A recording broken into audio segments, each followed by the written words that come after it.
Welcome to the historic Whittier Square portion of Kendall-Whittier. As a certified cultural district, art is at the center of all things Kendall-Whittier.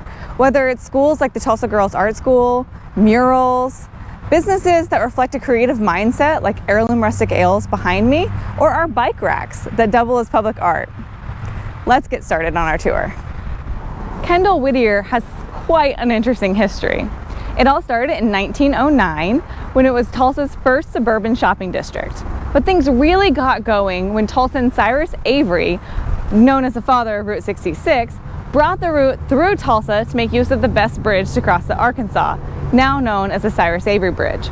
He brought the route right here down Admiral Boulevard. So between 1926 and 1932, about 100 buildings popped up in the Kendall-Whittier area. Behind me is an old Phillips 66 station, now turned patio bar. Can you guess the station number? For the next 4 decades, Kendall-Whittier was the place to be. Circle Cinema opened in 1928. In 1931, Ferguson Bakery was the first bakery in Tulsa to serve sliced bread. And Elsie's Dress Shop was right here on the corner where She Brews is now. It was where all the ladies came to get their Easter Sunday dresses. As a nod to the original tenants, She Brew's coffee roaster inside is lovingly named Elsie. Sweeney's Hardware was also a staple in the neighborhood for years. Unfortunately, in the late 1960s, things went downhill fast.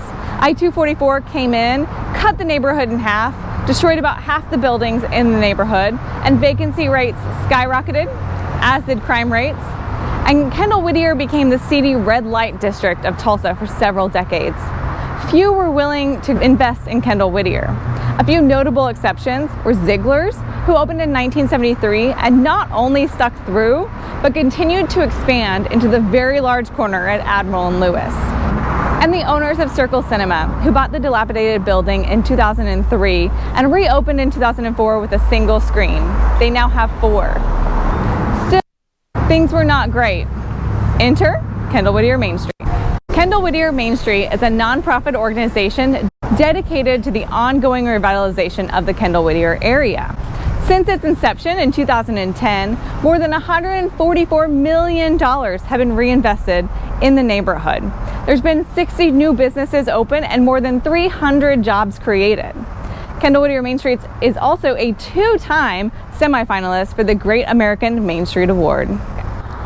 Kendall-Whittier is now the thriving home for a number of businesses, including some non-mainstream retail like a science shop, a vintage store, an independent bookstore, great restaurants and eateries like Pancho Anaya Bakery or Calaveras Mexican Grill, and a lot of stops for some delicious adult libations.